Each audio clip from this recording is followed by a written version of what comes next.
What is up, you amazing people? It is I, Nima, and today I want to talk about why Blossom Tales 2 might be my game of the year. Before we get into that, I do have to say, we're almost at 500. All of you new subs, all you old subs, you guys are great. You're amazing. I absolutely appreciate everything that you do for me just by watching the videos, hitting the like button, sharing, following, all that junk. I really do appreciate it. We got a lot coming and a lot changing in the next few, say, weeks to month. But anyway, Blossom Tales 2 is one of the best games I've played this year. And I mean that wholeheartedly. It's lighthearted, yet it's engaging. It's difficult. The puzzles can be a little bit to figure out, especially for adults, but it's also accessible for a younger audience as well. This game starts off pretty much like the first one.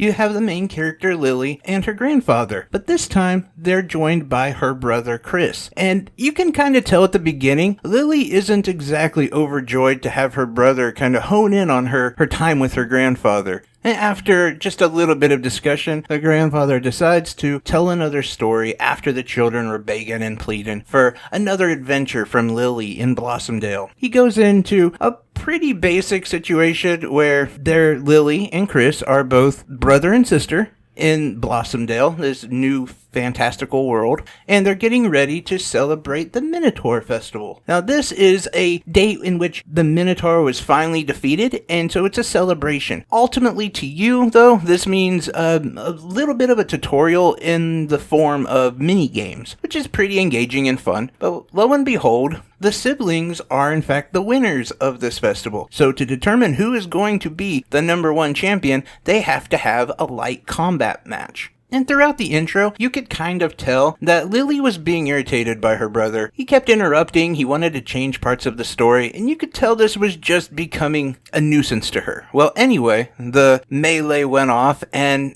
at first, it looked like Lily won. She hits him, he goes down, and he starts crying because he had an injury. So she goes on to go check on him, and would you know, it's a sneak attack. He faked his injury and got kind of a low blow in, if you will. Was not honorable, but so he ends up winning. She is so mad at this point that she just says, "I wish the Minotaur King would come back and take my brother."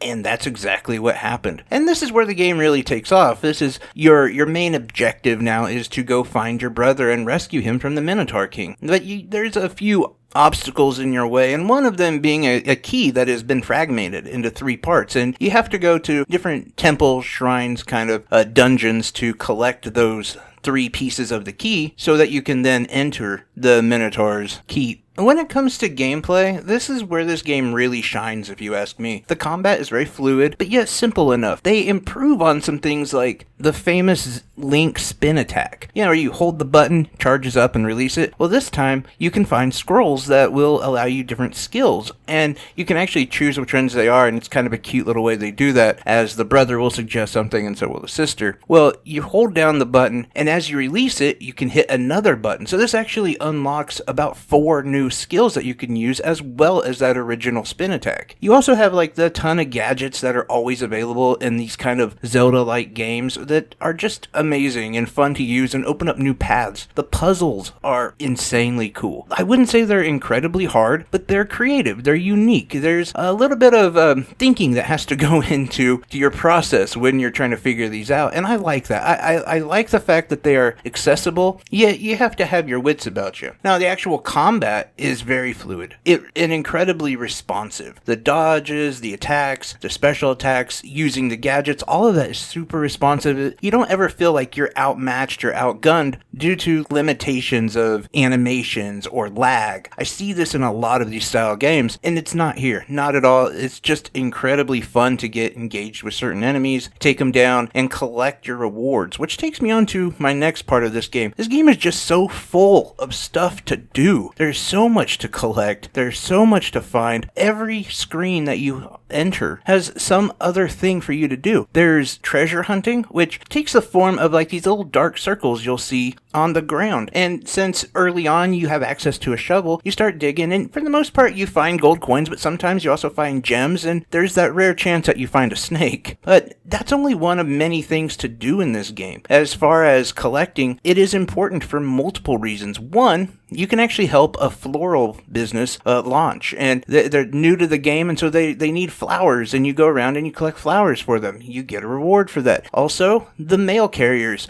With the Minotaur King returning, all the mailmen were terrified and they quit. So now you're a part-time mail person, which is really fun to have that experience of also delivering mail while you're out there in this top-down action-adventure game. And that's only part of it. There's also fishing, which is really cool as well. It's a dynamic that I didn't think I would enjoy because I don't like a lot of fishing in games, but this one makes it quick and easy and fun. There's other things to collect while you're fishing because you collect the fish, you collect shells, you collect everything because you'll run into a ton of NPCs that want to trade. There's actually a barter system that is pretty much implemented in this game where you're going to run into one character specifically who always wants to trade, and you can just keep trading up and getting better and better stuff from him, but it does take quite a bit of collecting. Now, there's also shrines that are around. They represent each region of the map by like a certain animal. There's 3 total animals, but with 6 shrines per region. So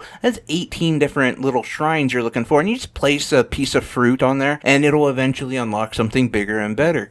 There's just an array of things to collect and tasks to do for NPCs so that you can be rewarded. Everything from honeycombs to bones you're collecting. Not only that, but you can also get a pig that you can ride on. Well, you can get a horse or a pig. I went pig all the way because, well, it's a pig. They're awesome. Ultimately, I have to say, as far as gameplay and just content in general, this game is so packed full of stuff. There's secrets everywhere. There's collectibles everywhere. They hit it out of the park with this game. Now, as far as graphics and audio, I love pixel art. Like, just the whole look of pixel art just looks great to me. It's done, if it's done with enough detail. And this definitely has that. It's a very high-def pixel art game. But I can see if, like, pixel art isn't your thing, then this game's gonna be like a hemorrhoid that won't go away. You know, because it brings it so well that it's not gonna go away. But why wouldn't you like pixel art? Pixel art's awesome.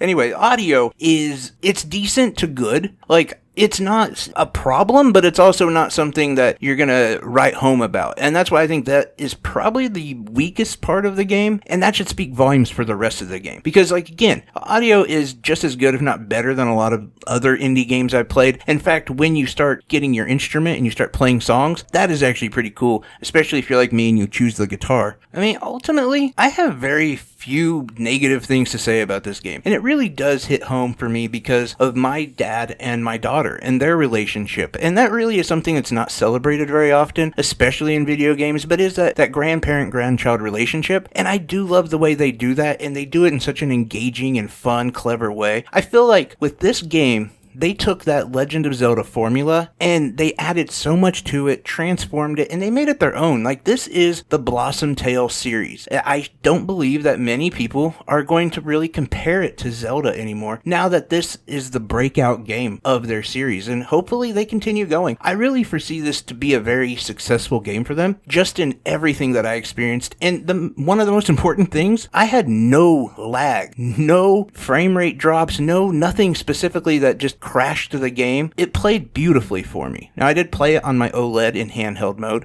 I absolutely love this game. This is definitely in the running for my game of the year. Maybe not yours, because you may not like that style, but for me, this is up there. This is going to be one that I'm going to be debating back and forth come the end of this year. I would recommend, if you like classic, retro, Legend of Zelda style, or even just that action-adventure top-down style, this is definitely the game for you. It's so much fun. Yeah, I can't say enough good things about it. I appreciate you guys sticking through all the way to the end. If you did, leave a comment, just a random letter, and I'll know that you watched all the way to the end. Just something funny. Anyway, guys, I appreciate and love you. We'll be back soon with another review that might have a little bit more humor in it, might be a little bit more cringe.